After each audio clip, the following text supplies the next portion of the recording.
Right, magti-trade tayo dito sa video na ito during HIN news or high impact news.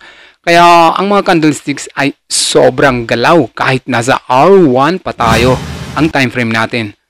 Ang pag-trading kasi during HIN news ay napakadelikado po dahil posible kang masunugan ng account kapag sumalungat ang entry mo doon sa magiging spikes ng price. Kaya kung gusto mong matuto mag-trading during hot news ay manood ka lang. At yan ang mapapanood mo sa video na ito. At live mong mapapanood din ang mga strategy at actual charting pa. At mag-uumpisa din tayo sa pag-trade from scratch. Yung pag-analyze sa market. Okay? At kung sakalamang useful na katulong sa inyo ang mga strategy na ito ay pakilike po ang video na ito at mag-subscribe ka na rin. I-click mo ang notification bell for more video updates tungkol sa pagkakitaan natin online. Right? Let's go! At ang tinitingnan natin ngayon ay ang gold, Si gold ang tinitingnan natin ngayon. At base dito sa structure ngayon ay as usual ay naked chart pa rin ang pag-uumpisahan natin sa pag-analyze dito sa gold para mas masusundan mo ang bawat analysis na ginagawa ko from the start. Kaya makikita mo kung paano ko binabasa. I-share ko sa inyo ang simpleng tawag dito. Simpleng paraan kung paano basahin yung style ko po. Yung sa akin lang naman dahil ang bawat trader ay may kanya-kanyang paraan para basahin ang magiging daloy ni market. And as of now ay ito po ang sinishare ko sa inyo, naked chart. At umpisan natin ngayon ang pag-analyze dito kay gold. Pumunta tayo sa H1. Sa H1 ako mag-uumpisa sa pag-analyze ni market. Gagamit ako ng trend line. I-zoom out ko pa.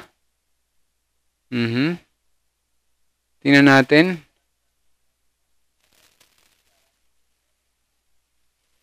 Pwede na yan. Mas maraming touches ay valid ang magiging trend line mo.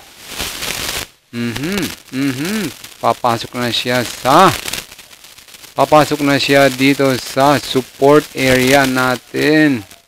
Ito ang support area natin. At ito ang inaabangan natin. Na kapag pumasok siya dito or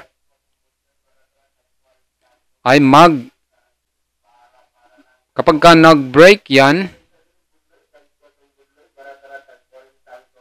so ito ang tinitingnan natin dito, na kapag nag-break siya dito,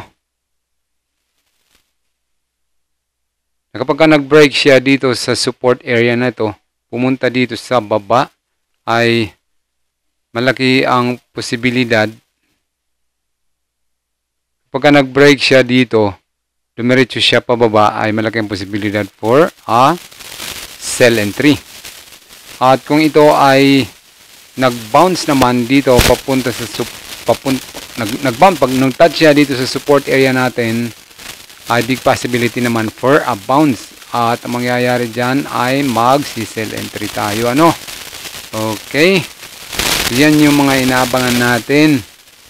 Pwede, kapag nag-bounce siya, pwede nating antabayanan kung reversal lang inaantay natin. Kapag nag-touch siya sa trend line dito sa portion na to, kapag nag-touch siya dyan, sa portion na to, ay babalik yan pababa kung reversal ang inaantay natin. Pero ba't ba mag-aantay ng reversal? Kung sumabay naman sa pag-angat ni market, Di buy na lang yung gawin natin. So yan yung mga tinitingnan nating possibility. Malaki ang possibility nito ay pagdating nito ng US session saka ito CC pa. Either ang spike nito or ay pababa or pataas. So yan yung magiging daloy nito. Kaya antabayanan muna natin. Meron kasing pagdating ng US session ay merong reduce, napakarami. Namumula CAD USD.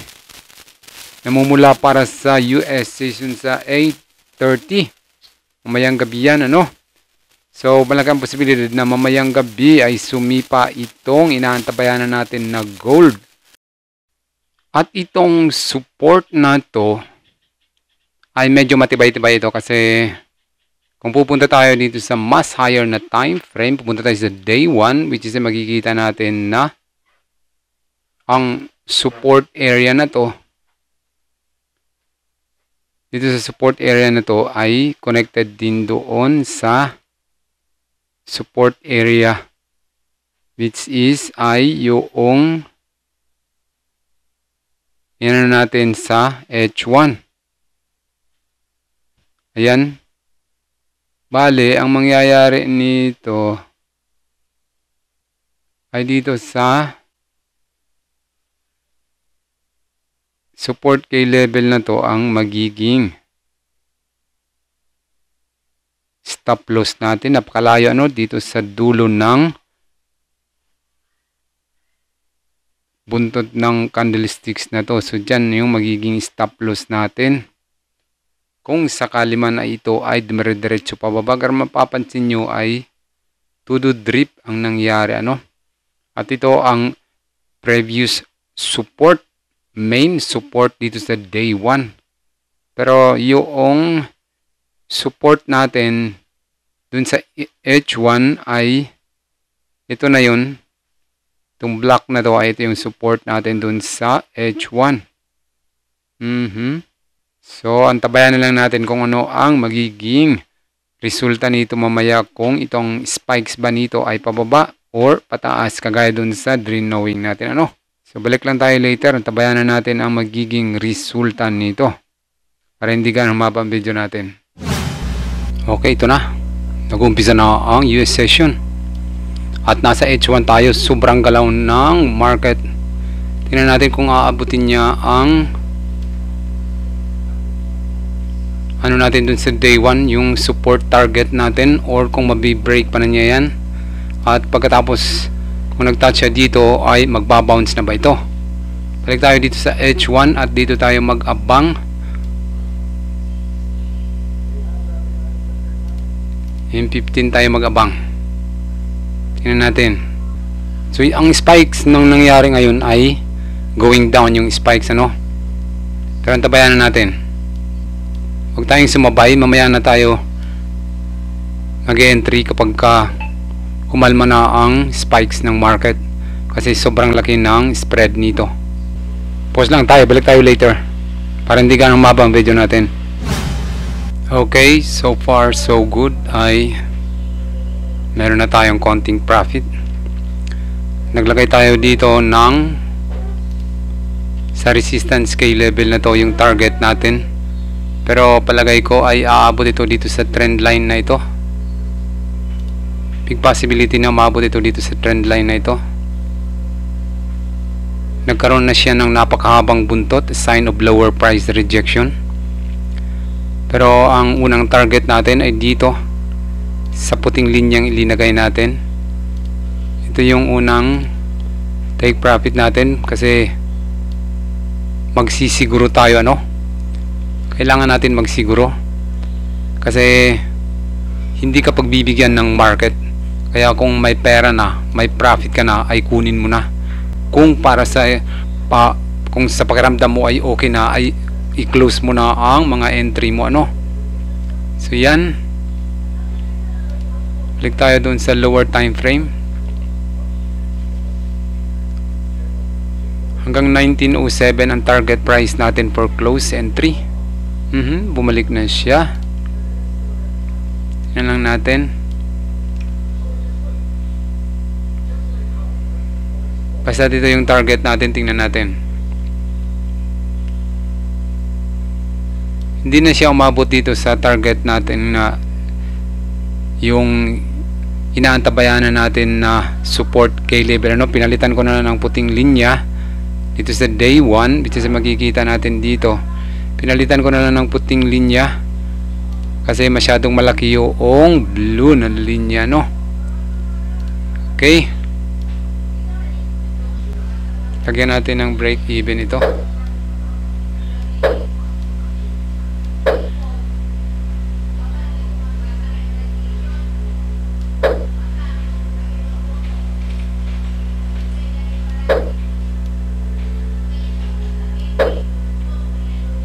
.08 lamang. Sumipa ka na pataas. Bumawi ka na.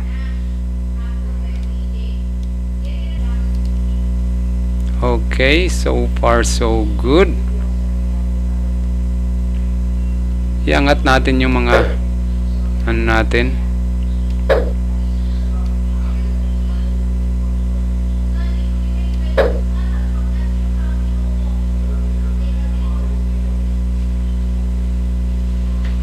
Bumalik na ulit sa 9. 12 na yon. Tuwing. Uy, uy, uy. Naku, matatamaan yung. Uy, matatamaan yung mga ano natin. Break even. I-close natin yan kapag malapit na. Kasi kakapiranggot lang makukuha natin dyan. 164. Anak ko. Tingnan natin. Umangat ka. Masyadong maaga pa para sa break even na ito. I-atras ko yung isa. 1 and 2.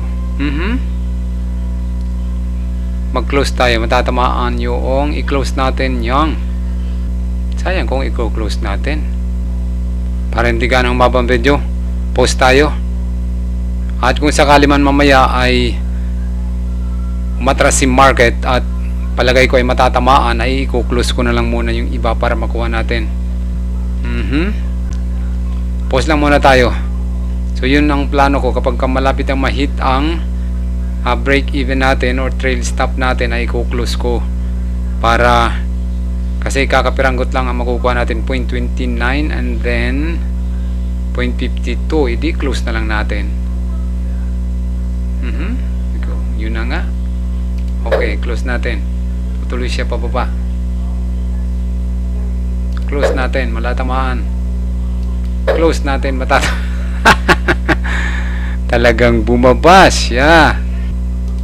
Sa palagay ko ay tutuloy ang correction going up nito, no? At aabot ito doon sa resistance area natin kasi nag-break na siya dito sa support area at nag-pump siya ng napakataas, ano? Nagkaroon siya ng napakahabang buntot, ano, sign of lower price rejection, kaya big possibility nito ay tutuloy ito doon sa trend line resistance natin. Hayaan na lang muna natin ito, saka na ako magdadagdag. Hayaan na lang muna itong dalawang natitirang entry natin. Mamaya na tayo mag-entry ulit, magdadagdag tayo mamaya, maghabang lang tayo ng magandang entry. Ayan, bumalik na ulit pataas, pero okay lang yan, sadyang ganun yung market, baba, taas lang naman yung market, although na-close natin ng konti lang yung mga naging profit natin ngayon.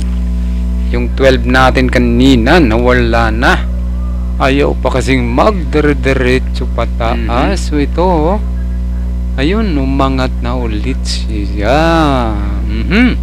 Go, go, go. Ang liit naman ng lot size ko. Okay lang yan. Risk management po ang ano dyan natin. Kailangan natin mag-observe ng risk management. Tingnan lang natin kung didiretso yan pataas. Kapag ka na-break niya ang resistance scale level dito, ay tutuloy ito papunta sa trend line. Saka ngayon, CC papabalik, ano?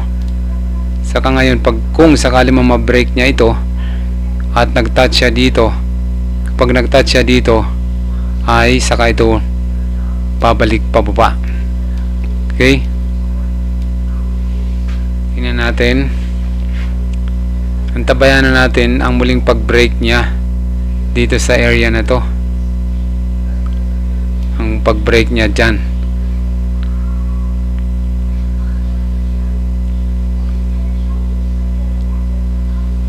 Okay, yan. Tingnan natin.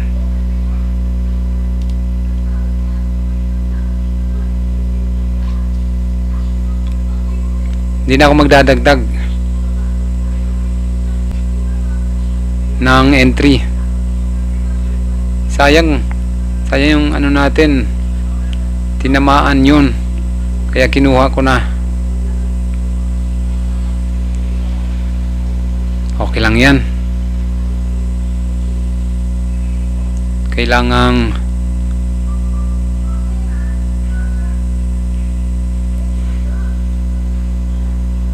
gulang-gulang din minsan. So pause tayo, balik tayo later. Mahaba na masyado ang video ko. Okay, nagdagdag tayo, matatamaan yung, okay lang yan. Hayaan ko nang matamaan yung take profit natin kasi masyado nang mahaba ang video natin. Biruin mo, malapit nang mahit yung take profit natin at bumaba ulit si market. Ayun oh. Kaya mag-close na sana ako.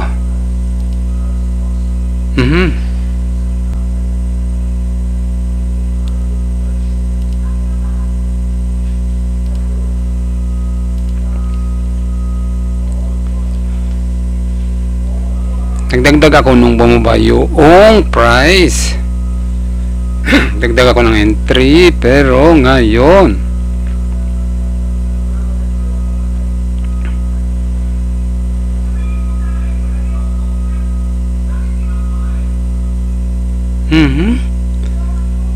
talagang malakas si seller. Tinutulak niya talaga pababa, no? Ang price. Matibay si seller. Kasi downtrending naman talaga si market. Kaya bababa at bababa talaga ito. So, mag-close na lang tayo. Uy, $1 na lang. Nangingibabaw talaga si seller. Uy, ayun na nga. Downtrending si market. Ang inaantabayanan ko dito ay ang correction going up, yung correction upward. Pero sadyang malakas talaga ang seller. Pero big possibility nito ay tutuloy ito pataas. At itong puting linyang na ilinagay natin, kapag ka na-break niya ito ay didiretso na pataas ang candlesticks going to our resistance trend line. At saka ito babalik, yan yung mga big possibility na tinitingnan ko, Masyado nang mahaba yung video natin. Okay, so mag-close na lang muna tayo. Hanggang dito na lang muna ang video guys. At kung sakali mang useful, nakatulong sa inyo ito, ay pag-like po ang channel na ito. At kung meron man kayong yung mga comments nyo, ay ilagay lang din sa comment section. Mag-ingay lang po kayo, Mag-ingay lang kayo guys. At nasundan nyo naman na hanggang umpisa talaga ang napanood nyo. Kaya ilagay nyo lang dyan sa comment section ang gusto nyong sabihin. Okay? So hanggang dito na lang muna guys ang video natin. At good luck po sa inyong lahat. Sumipa ulit. Sige, abutin mo ang take profit ko. At hindi na muna tayo magko-close ng tutorial natin. Sige, okay. Yes, oh no, oh yes. Go. Sige. Ako na, grabe, nangingibabaw talaga ang seller, Pinipigilan niya talagang umangat ang market, Kapag ka nag-dump ulit yan, ay magsasara na tayo ng entry natin. Kasi masyado nang mahaba ang video natin. Mabot na ng $10 yun, bumaba ulit.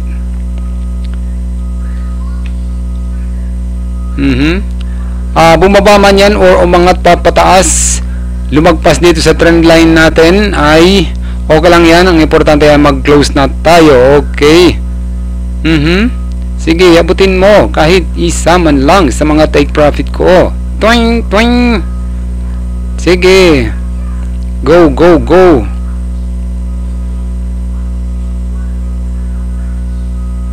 Walang natatamaan sa take profit ko. Walang natatamaan. Grabe, ang tibay ng seller. Dinump niya ulit yung market.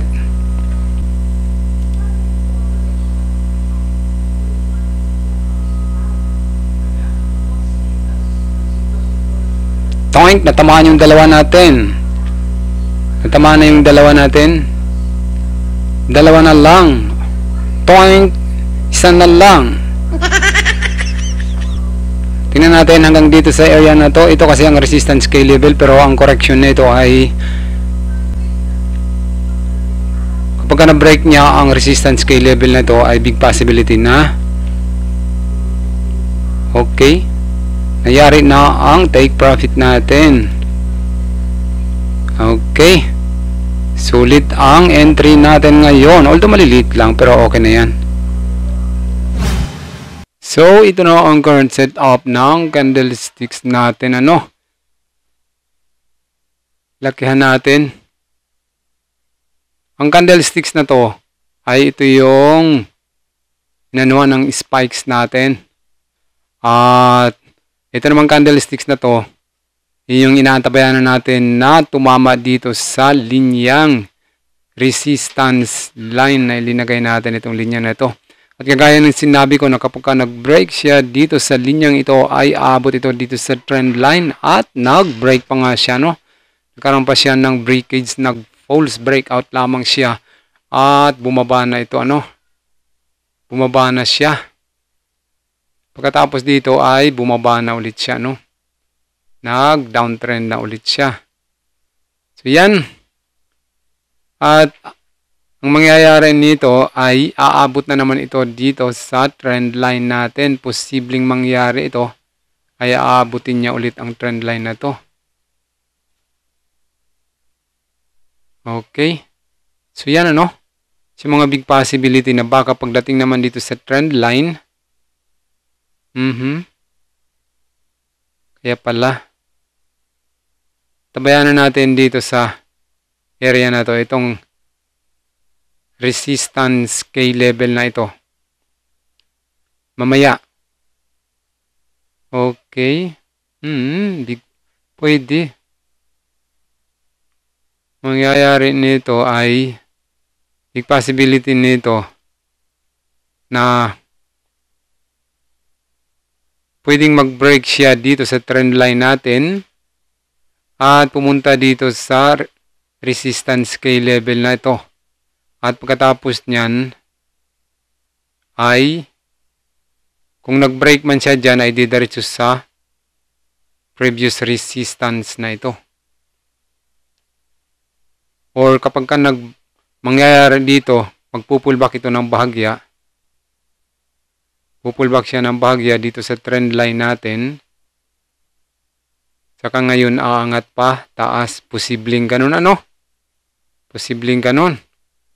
So yan yung mga tinitingnan natin na big possibility, okay? So, kaya lang, magkaroon din tayo ng risk management kasi hindi naman talaga ma-predict mo ng perfect ang magiging daloy ng market. Kaya dapat ay observe risk management lang tayo lagi, okay? So hanggang dito na lang muna ang video natin at success po ang pag-analyze natin, At sana makatulong po sa inyo ito at good luck po sa inyong lahat. Thank you for watching, guys. At thank you again. Thank you again. Good luck po.